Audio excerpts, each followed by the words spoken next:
Stew तकरीबन हमारा ready है। इसको बना के ज़रूर ट्राई कीजिएगा, आपको बहुत पसंद आएगा।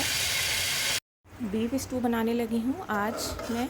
तो मैंने उसके लिए सबसे पहले 3 प्याज को कट करके उसको हल्का सा ब्राउन कर लिया है, गोल्डन ब्राउन कलर दूँगी।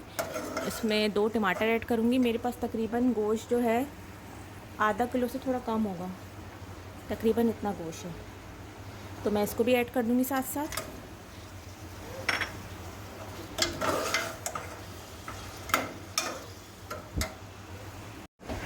अब मैं इसमें टमाटर ऐड करने लगी हूँ। 2 टमाटर मैंने इसमें लिए थे।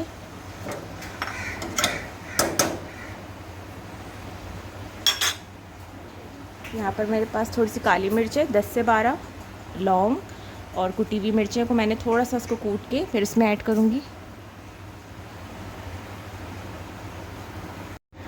सारी चीज़ें ऐड करने के बाद अब मैं इसको ढक्कन दे दूँगी थोड़ा सा पानी डाल के। फिर उसके बाद थोड़ी देर बाद आपसे मिलते हैं।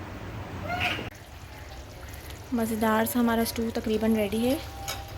हल्का सा इसको और इसका पानी खुश्क करके मैं इसको डिश आउट करके दिखाती हूँ आपको। इसमें हरा धनिया, हरी मिर्च आप अपने अकॉर्डिंग ऐड कर सकते हैं।